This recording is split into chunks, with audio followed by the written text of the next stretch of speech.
Bonjour à toutes et à tous et merci d'être avec nous aujourd'hui pour cette émission intitulée Dématérialisation de process métiers, promesses et limites de l'utilisation de services cloud. Dans le but de faciliter la relation aux citoyens, les collectivités proposent depuis quelques années déjà des services de dématérialisation à leurs utilisateurs internes, mais également aux administrés. Au sein des entreprises, un très grand nombre de services sont eux aussi dématérialisés. Une bonne partie de ces services s'appuie bien sûr sur des architectures cloud. Qu'apporte le cloud justement à tous ces services? Eh bien, c'est ce que nous allons voir aujourd'hui avec nos invités. Nous sommes avec Jean-Daniel Brinkmann. Jean-Daniel, bonjour. Bonjour. Alors Jean-Daniel, vous êtes responsable des ventes indirectes et des partenariats chez Efalia, un éditeur de logiciels spécialisé dans la gestion des process métiers et la gestion documentaire. Nous sommes également avec Éric Loiseau. Éric, bonjour. Bonjour. Alors Éric, vous êtes chef projet numérique chez Infocom 94, une structure de mutualisation de l'informatique territoriale. Nous sommes également avec Vincent Palatinus. Vincent, bonjour. Bonjour. Alors Vincent, vous êtes directeur vente et partenariat chez MG10, éditeur de solutions de dématérialisation pour les aides et les subventions. Et enfin, Bernard Giry. Bernard, bonjour. Bonjour. Bernard, vous êtes directeur général adjoint pôle transformation numérique, pôle qui comprend la DSI, le numérique, l'innovation et la data, c'est pas le boulot, pour la région Île-de-France. Alors une première question pour vous, Éric, pour commencer cette émission. Quel est l'intérêt de la dématérialisation des processus métiers, notamment pour les collectivités? Donc les intérêts sont multiples et varient en fonction des acteurs. Donc déjà pour les usagers, où on a la dématérialisation permet de répondre en fait à une demande de disponibilité et d'efficience du service public. Ça permet de faciliter l'accès aux actes administratifs. Ça leur permet éventuellement de suivre l'instruction de leur dossier sur un compte de gestion relation usagers. Ensuite, il y a pour les agents dans les services, où là c'est un gain de productivité indéniable. Ça leur permet un meilleur suivi de leur activité. Ensuite, pour les DGS, c'est un enjeu stratégique. Ça leur permet de mieux optimiser la transversalité des services et donc la qualité du service rendu. Ça leur permet de mieux fluidifier les échanges avec les usagers. Quand je dis usager, c'est aussi bien un individu qu'une entreprise, une association ou un foyer. Ça leur permet, pour peu qu'ils aient une certaine appétence pour l'usage des données, de croiser les données, d'avoir des tableaux de bord et des indicateurs d'analyse et d'aide à la décision. Et ensuite, il y a les élus qui ont bien compris les enjeux de la modernisation du service public. Ils ont bien compris. Donc ça améliore les relations, bien évidemment, avec les administrés, en simplifiant les démarches administratives. Et ça permet d'engager les collectivités aussi dans une démarche éco-responsable. Pas plus tard que la semaine dernière, une des collectivités me disait que suite à la mise en place d'une gestion relation usagers, les réceptions de courrier avaient baissé de 2/3 dans l'année. Donc c'est quand même un enjeu important et aussi une économie pour les collectivités parfois. Et puis c'est un côté pratique pour les élus, ne serait-ce que de suivre leur dossier et de signer en mobilité. Voilà. Bernard, quel métier et quels processus sont concernés au niveau de la région, puisque c'est ce que vous représentez, quels métiers sont concernés par cette dématérialisation? Est-ce que les élus sont concernés à la région? Oui, tout à fait. Dans le sens où on a effectivement recréé, vous le disiez tout à l'heure, une direction générale de la transformation numérique. Et c'était le sens de cette compréhension, puisqu'on a regroupé les activités de la DSI, les activités du numérique, qui sont plutôt centrées sur la relation usager, et y compris les lycées, puisqu'on a le numérique des lycées, et puis la direction de la donnée regroupée. Donc, au travers de ça, effectivement, nous, on a deux grosses activités. C'est à la fois la direction, les lycées, 445 000 élèves, 45 000 profs, 473 lycées en Île-de-France, donc environ 30% des élèves français sont en Île-de-France. Et puis, on est aussi une grosse machine à subvention, la région Île-de-France, qui intervient dans beaucoup de domaines, l'environnement, la culture, le sport, le soutien à la construction des transports ou des routes. Et effectivement, sur ce sujet-là, c'est un enjeu la dématérialisation était vraiment prioritaire. D'accord. Pourquoi? Pour gagner du temps, pour gagner en fluidité, pour permettre aux différents acteurs de se positionner plus facilement. Quel était l'objectif? Il y avait l'objectif de disponibilité. Effectivement, aujourd'hui, remplir un dossier de subvention, ça ne se fait pas forcément aux heures de bureau. Donc il faut garantir cette disponibilité tout au long de la journée et de la semaine. Il y a aussi des pics. On peut avoir à un moment donné, quand vous avez une deadline indiquant, voilà, il faut remplir tel dossier avant telle heure, parce que c'est un principe d'appel à projet. vous pouvez aussi avoir un afflux de contacts à ce moment-là, souvent juste le dernier jour. Et donc, il faut garantir cette élasticité de volume. Et donc, c'est aussi un deuxième enjeu. Oui, c'est ça. La dématérialisation permet dans ce cas-là de désynchroniser finalement la demande avec le dépôt du dossier.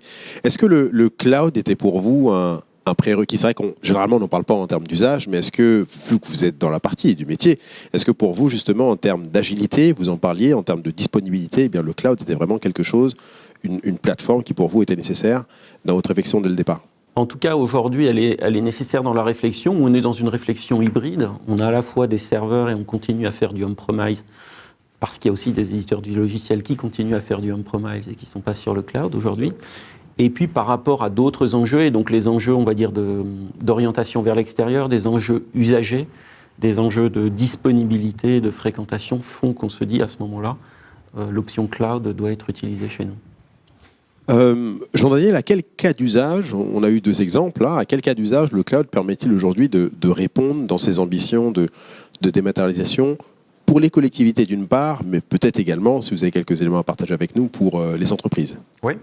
Alors, nous aujourd'hui, les cas d'usage qu'on rencontre le plus fréquemment concernant, je veux dire, la mise en place d'une solution en cloud, c'est quand on a besoin en fait de pouvoir mettre en service des traitements ou des processus métiers assez rapidement. C'est-à-dire concrètement quand on a une direction métier qui a un certain besoin, une certaine envie quelque part d'autonomie, de déployer rapidement un service, soit pour ses propres besoins, je vais dire par exemple, je sais pas, une gestion de documents liés à la RH avec versement d'un bulletin de paye dans un coffre-fort pour les agents, par exemple, dans le cas d'une collectivité, ou d'un salarié dans le cadre d'une entreprise privée, mais aussi pour des besoins liés aux besoins des usagers, notamment dans une collectivité, où en fait, nous, ce qu'on va pouvoir proposer, c'est déployer en fait des téléservices, donc des démarches administratives en ligne, pour faire court, auprès des usagers, et ça va de démarches très simples de type signalement citoyen parce qu'il y a un nid de poule dans la voirie, en passant par j'ai besoin d'une place en crèche ou une place de parking, jusqu'à des process beaucoup plus compliqués, comme par exemple une demande MDPH, par exemple pour le handicap, où on va se retrouver avec finalement une démarche très complexe avec tout un tas d'étapes qu'il faut du coup dématérialiser pour remplacer le dossier papier CERFA qu'on avait à l'origine. Donc on va vraiment être plutôt dans ces cas d'usage. Donc déploiement de téléservices pour les usagers ou pour des usagers, je dirais, privés, et parfois du déploiement pour des besoins métiers propres, que ce soit pour une collectivité ou pour une entreprise, quand on a une direction métier autonome. Vincent, comment avez-vous traduit la demande de la région techniquement? Quelles ont été les briques que vous avez pensé justement à proposer pour faire en sorte que la région, avec, alors j'ai plus les chiffres que vous disiez Bernard, mais il y a des milliers de lycéens, donc des milliers de demandes de famille, des milliers d'associations, ainsi de suite. Donc comment est-ce que vous avez transformé ça technologiquement pour apporter une réponse? Alors, il faut savoir qu'on a différentes gammes d'hébergement chez MJ10, et la région Île-de-France a été parmi les premiers clients, il y a 2 ans à peu près, à migrer sur notre niveau de gamme qu'on appelle le cloud privé, aussi private cloud chez OVH, qui apporte justement le niveau de scalabilité nécessaire pour faire face aux pics d'activité. Les campagnes, en fait, comme l'expliquait Bernard, ont des dates, un petit peu comme vous faites vos déclarations d'impôts à titre privé. Vous savez qu'il y a un moment où le volume va exploser, et donc cette infrastructure nous permet de répondre en rajoutant à la demande en fait les services et en les retirant quand ils ne sont plus nécessaires. Pardon, ça c'était dans le cahier des charges que Bernard vous a demandé, c'est-à-dire qu'il y a des moments où il y a des pics de demande, vous l'avez dit, oui, associatives, il y a la rentrée qui arrive par exemple, il y a plein de demandes de subventions. C'était dans le cahier des charges? Alors tout à fait, c'était présent. On a commencé en on-premise à travailler ensemble au tout départ, et puis on est passé sur cette infrastructure pour pouvoir justement mieux gérer ces pics, puisque la solution, comme toute solution, s'est déployée au fur et à mesure, et on n'a pas eu dès le démarrage en fait ces pics très importants. Du cloud public, pardon, du cloud public plutôt ou Non, du cloud privé. Du cloud privé, d'accord. Il faut savoir que ça nous permet, ce cloud privé, d'avoir des opérations de maintenance de sécurité beaucoup plus rapides. On a une seule infrastructure unique, plutôt que d'intervenir sur des environnements clients qui sont différents à chaque fois. On va gagner en rapidité, en fait, en agilité, pour mettre en place les correctifs. Juste pour donner un exemple, il y a quelque temps, quelques mois, on a eu une alerte de sécurité, une faille sur un composant qu'on utilisait, et entre la détection de cette faille et sa résolution pour l'ensemble de nos clients, ça a pris 2 heures. Et contre la cybercriminalité, c'est sûr que le temps est un facteur clé de réussite. D'accord. Eric, est-ce que tous les services que vous proposez, on a eu différents exemples, hein, vous en avez cité quelques-uns aussi, reposent-ils tous sur le cloud aujourd'hui? Pareil, même question que j'ai posée à Bernard tout à l'heure, est-ce que pour vous, pour pouvoir proposer quelque chose de rapide, d'agile et d'efficace, aujourd'hui pour vous le cloud c'est aussi une espèce de prérequis à proposer directement aux collectivités qui sont vos clientes? Oui, mais en fait, comme à la région, on a une politique, enfin Infocom 94, on a une politique d'hébergement qui est hybride. On héberge à la fois sur notre infrastructure, parce que nous avons notre propre data center, et on délivre les applications en mode SaaS auprès de nos adhérents, donc on peut considérer qu'on a un cloud souverain, et aussi sur un cloud externe, non plus privé. En fait, ça nous permet de pouvoir s'adapter aux besoins. 90% de nos applications ne nécessitent pas d'avoir une application accessible sur Internet 24 heures sur 24. Donc là, c'est pour ça qu'on les héberge sur notre propre cloud, qui est en réseau fermé, non exposé à Internet. Et le reste, pour les solutions qui sont mises à disposition des administrés, là, pour le coup, on passe par un cloud privé. Voilà. Qui nous offre ce qu'on offre déjà nous avec notre propre data center, c'est-à-dire la sécurité, le très haut débit, l'intégrité des données, et ainsi de suite. Mais en plus, ça nous donne la possibilité, enfin la garantie d'avoir des ressources d'exploitation 24 heures sur 24 et 7 jours sur 7, ce qui est important pour ce type d'application aux administrés. Et ça permet, comme vous le disiez aussi, la scalabilité à la fois des serveurs et du stockage lorsqu'on en a besoin. Et vous, en termes de bénéfices opérationnels, de gestion quotidienne, qu'est-ce que ça vous apporte le cloud? On parle des bénéfices clients, vous l'avez dit, la scalabilité, ainsi de suite, mais le cloud pour vous, c'est un outil. Comment est-ce que ça vous facilite la vie au quotidien? Qu'est-ce que ça vous apporte? Les clouds externes, vous voulez dire? Oui, le cloud externe. Oui, le cloud sur lequel vous appuyez pour proposer des services. Alors, pour le coup, nous, on s'appuie sur des éditeurs. Et dans le cahier des charges, on leur demande à nous proposer un hébergement qui répond à un certain nombre de critères qui est exposé dans le cahier des charges. Donc, à partir de là, ce qui nous intéresse, c'est que les éditeurs aient la main sur leur propre infrastructure et que donc sont plus réactifs lorsqu'il y a des mises à jour ou lorsqu'il y a d'éventuels bugs, ce qui arrive rarement, en tout cas avec les structures avec lesquelles on travaille. Et voilà, ce qui nous intéresse, c'est ça, c'est essentiellement la réactivité et le fait qu'ils aient la main sur leur infrastructure. Jean-Daniel, est-ce que le cloud aujourd'hui est perçu comme un moyen de transférer la responsabilité à un tiers par vos clients? Oui, je pense effectivement qu'on a cette notion de transfert de responsabilité sur plusieurs composantes en fait, parce que quand on parle effectivement de gestion de processus, de gestion de relations citoyens, de gestion de documents quelque part, on a plusieurs composantes dans ce projet-là. Donc on a effectivement la partie infra OS, donc toute l'infrastructure, les OS. On a parlé là un petit peu de scalabilité. Donc typiquement cette responsabilité liée à la scalabilité, c'est-à-dire j'ai des pics de charge à des moments donnés. Quand on gère une solution en cloud de cette façon-là, en SaaS, on sait y répondre et on sait y répondre à la hausse comme à la baisse. Alors que c'est vrai que quand on les a on-premise, quelque part on dimensionne son serveur pour le pire des scénarios. Bon. On a aussi la responsabilité en termes de sécurité des environnements. C'est-à-dire que quand on est sur une solution en cloud, et je pense notamment à la plateforme qu'on a chez OVH qui est Secnum Cloud plus HDS de base, par défaut, nous on a fait ce choix-là, on est sur des environnements quand même qui sont très sécurisés. Et c'est vrai que quand on fournit le service en SaaS, on s'occupe à la fois de la partie infra, bien entendu, de la sécurité des OS, c'est-à-dire toutes les mises à jour des environnements serveurs, au-delà de la mise à jour de l'applicatif en tant que tel, que ce soit une solution de GRU, GRC, une solution de GED, une solution de gestion de process, de BPM. Finalement, c'est nous, éditeurs, qui en portons la responsabilité. Et ça induit aussi pour le client, je pense, un transfert de responsabilité sur la maintenabilité globale de sa solution, avec tous les composantes qu'on a citées, l'un l'autre. C'est-à-dire que finalement, lui achète un service à son éditeur partenaire, ou son intégrateur, pourquoi pas, en l'occurrence son éditeur, mais voilà. Et c'est un service de bout en bout, ce qui aussi le dédouane de sa responsabilité sur ces composantes-là, et ce qui offre aussi de l'autonomie, par exemple, à une direction métier par rapport aux services IT qui peuvent être parfois surchargés ou alors qui peut-être parfois manquent aussi de certaines compétences pour assurer une sécurité optimale. Parfois, nous, c'est vrai qu'on a des clients, notamment sur le secteur public, qui gèrent des données très sensibles. Donc on se doit d'avoir les plus hauts niveaux de certification et les meilleurs mécanismes, en fait, pour garantir cette sécurité-là.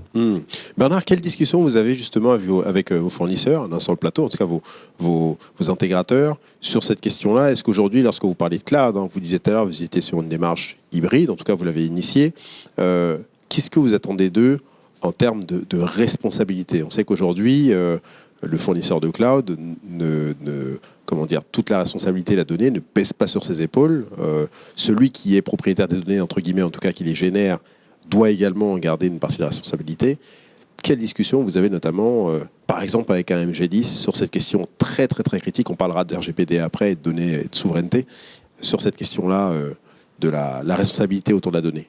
Il y a deux sujets. Vous parliez des métiers. Il y a une évolution du métier qui est sur la compétence en matière de réseau. Parce que d'une certaine manière, vous avez un transfert. Les gens qui s'occupaient davantage de data center vont s'occuper d'abord de connectivité et d'interfaçage. Donc il reste quand même une responsabilité au travers, on va dire, de notre organisation, c'est de garantir l'interface avec nos applications, puisque nous, on prêche peu l'autonomie des directions métiers. Aujourd'hui, on a plutôt à augmenter notre qualité de service et notre réponse aux demandes des métiers pour pouvoir, en fait, gérer cet interfaçage et gérer cette notion hybride. Qui dit autonomie, dit peut-être risque de sécurité. Et puis, tout à l'heure, vous parliez de processus métier, mais en fait, la demande d'un nouvel outil ou d'un nouveau service ou d'un nouveau logiciel, bien souvent, cette demande sous-jacente nécessite de revoir aussi le processus métier. Et en fait, c'est ce qui nous intéresse dans le cadre de la transformation, c'est de dire, OK, vous voulez ça, mais finalement, soit vous l'avez par ailleurs, soit on peut effectivement y aller, mais ça suppose que vous revoyez votre processus, que vous le simplifiez, que le nombre de pièces que vous demandez est sans doute inutile, parce que vous avez des API avec la caisse d'allocation familiale aujourd'hui, vous avez des API avec les services fiscaux, et donc tout ça, il faut le réintégrer. Donc effectivement,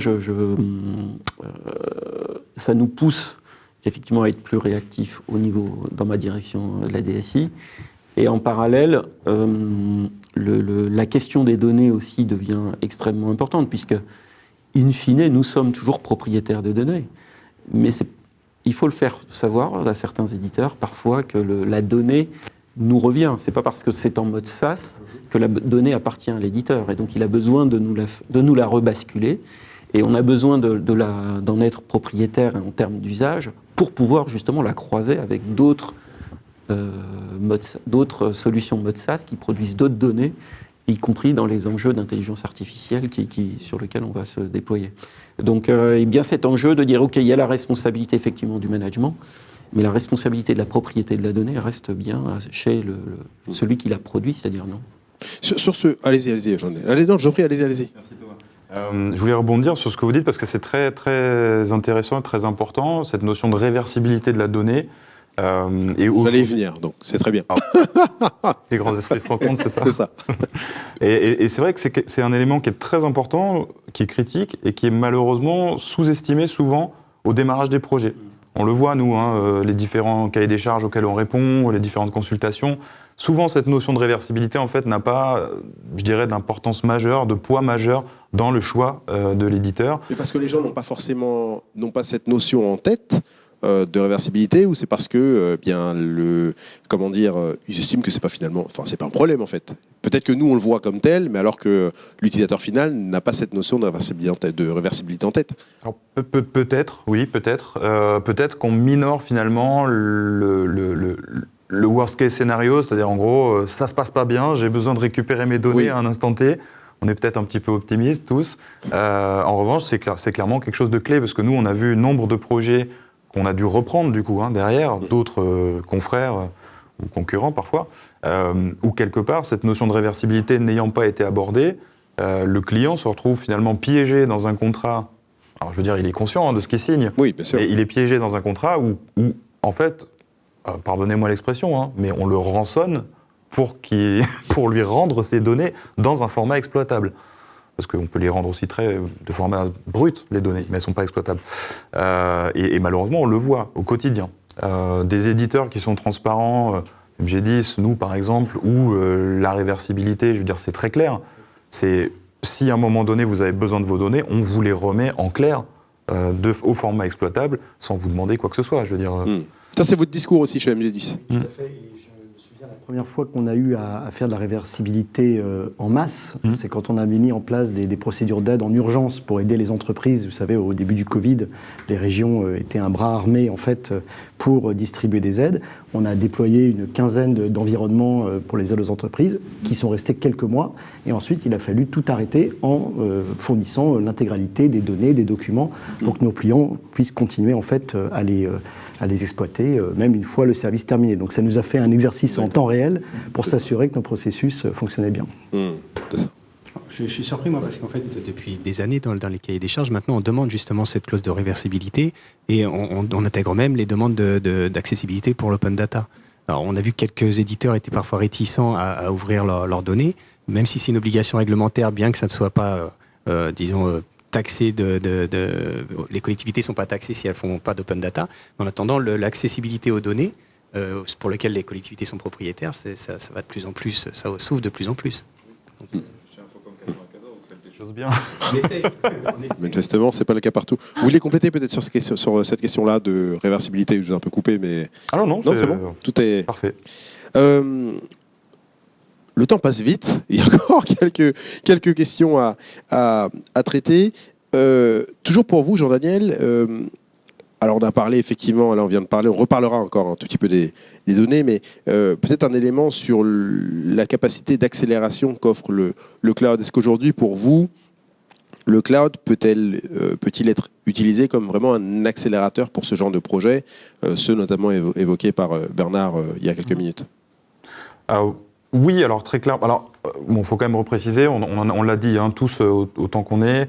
Aujourd'hui, on fait quand même de l'hybride. Il y a certaines applications métiers qui ne nécessitent pas forcément du cloud en termes de disponibilité, réactivité, etc. Escalabilité. C'est le cas pour la région Île-de-France. Voilà, ou de sensibilité de données également. C'est le cas pour la région Île-de-France. C'est le cas de, enfin, nous personnellement, c'est le cas de quasiment tous nos clients. Il y a toujours quelque part un mode de gestion hybride. Après, c'est vrai que pour certains types de projets, le cloud, c'est un accélérateur, parce qu'en fait, ça permet quand même de simplifier la gestion, quelque part. C'est-à-dire, déjà, tout le process de commande, en général, est plus simple que de faire un déploiement on-premise, puisque, entre guillemets, le client n'a pas à se soucier de la partie prérequis technique serveur, infrastructure, OS, etc. Donc, ça va quand même assez vite. Je pense qu'on est aussi sur de la simplification, finalement, de gestion des budgets, puisqu'en général, une solution en SaaS, c'est des modèles qui sont assez linéaires en termes de budgétisation, versus des solutions on-premise qui parfois peuvent être un petit peu complexes, avec tout un tas de modules et tout un tas de services et des maintenances associées qui sont peut-être un peu plus, je dirais, complexes à calculer.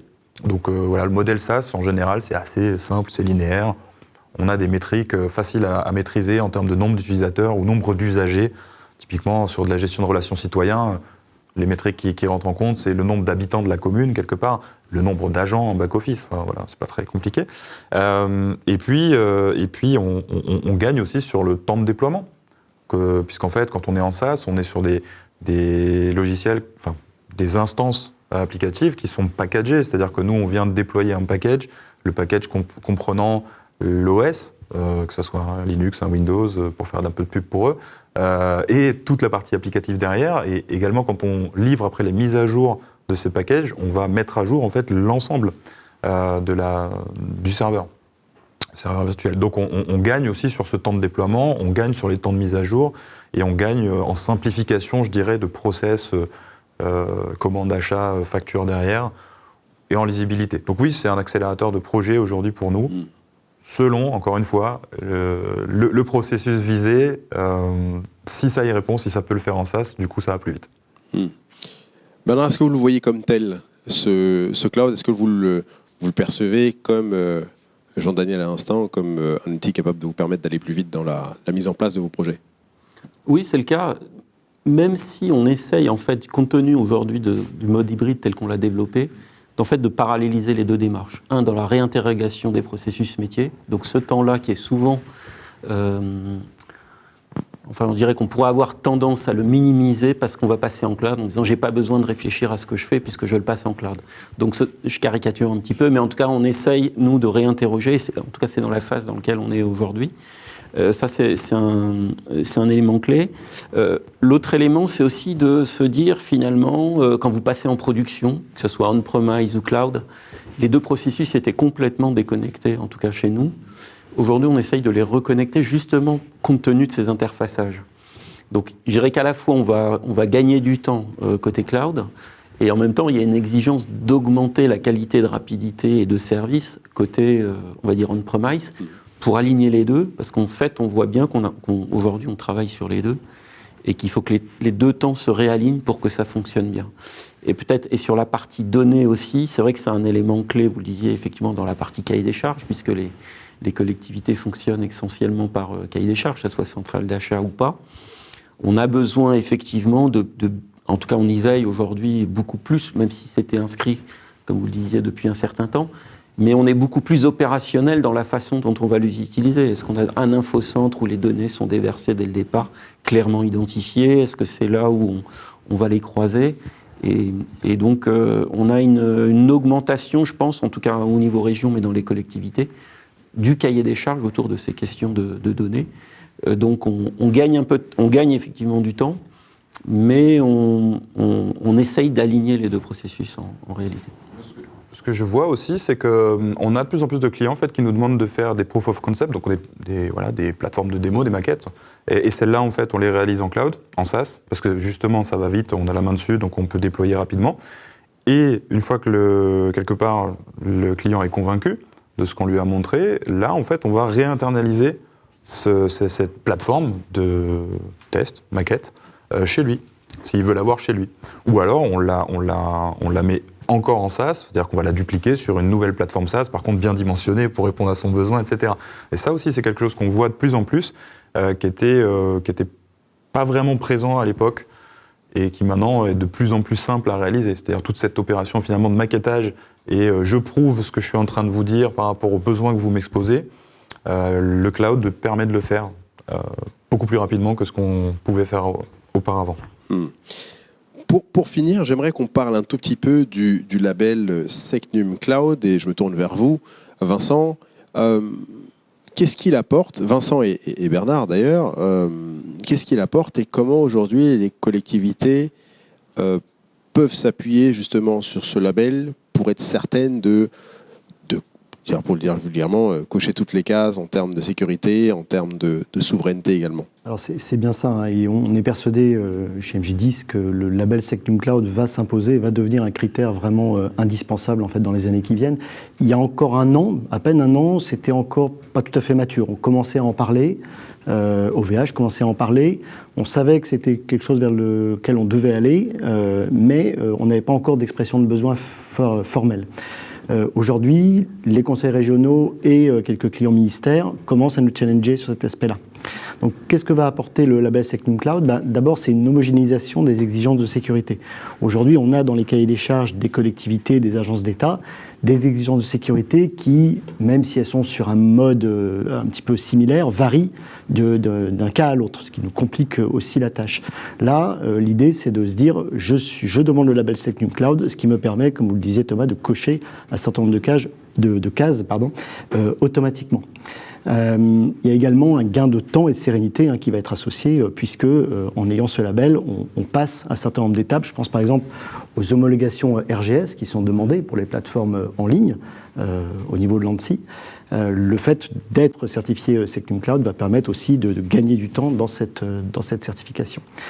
Pour donner un petit éclairage sur où est-ce qu'on en est, typiquement chez MJ10 sur ce sujet-là, on a démarré une démarche de certification ISO 27001, là, en fin d'année dernière, et il se trouve que le Secnum Cloud s'appuie en bonne partie sur l'ISO 27001, donc on va faire d'une pierre deux coups, dans l'ordre, et en s'appuyant sur la plateforme certifiée Secnum Cloud d'OVH, d'ici au sortir de l'été à peu près, on pourra déjà proposer une plateforme qui sera d'un point de vue infrastructure Secnum Cloud, et ensuite on a un certain nombre de travaux à faire sur toute la chaîne en fait d'exploitation du logiciel qui vont nous amener à peu près un an plus tard à proposer cette certification à nos clients. Bernard, il nous reste moins d'une minute sur le Secnum Cloud. SecNuclear, je crois que, comme vous le disiez, la démarche est intéressante parce qu'elle homogénéise les pratiques et elle permet de renforcer la sécurité. On sait que c'est un enjeu pour tous. Elle rencontre aussi une dimension de souveraineté. C'est un débat sur lequel beaucoup ont échangé. En tout cas, pour nous, cette notion de souveraineté, c'est déjà de se dire plus de la moitié de nos investissements sont français ou européens. Donc on a essayé de le quantifier comme ça, ce qui est un élément de travail. Et puis, on a aussi, en particulier sur les lycées, sur la plateforme monlycée.net, on sait que les lycées aujourd'hui ne peuvent pas fonctionner sans numérique, comme toute organisation, et que le fait d'être aussi hébergé chez OVH, en tout cas c'est le cas, et aussi une forme de réassurance vis-à-vis aussi du monde de l'éducation par rapport à ces sujets. Mais effectivement, la sécurité avec cet horizon Jeux Olympiques qui arrive est un enjeu aujourd'hui, je pense, pour toutes les DSI et tous les acteurs. On parle d'un héritage des Jeux Olympiques, espérons qu'il y ait aussi un héritage cybersécurité qui fera qu'on montera en qualité globalement sur ce sujet aujourd'hui. Eric, vous vouliez dire un mot pour compléter ? Rajouter, oui, qu'effectivement, cette labellisation SecNuclear, c'est vraiment sécurisant, c'est rassurant, en tout cas pour les collectivités, pour les clients. Ce sera le mot de la fin. Merci beaucoup, merci messieurs, merci d'avoir accepté notre invitation. Merci à vous de nous avoir suivis. Je vous souhaite une excellente journée et je vous dis à bientôt pour une prochaine émission. Au revoir.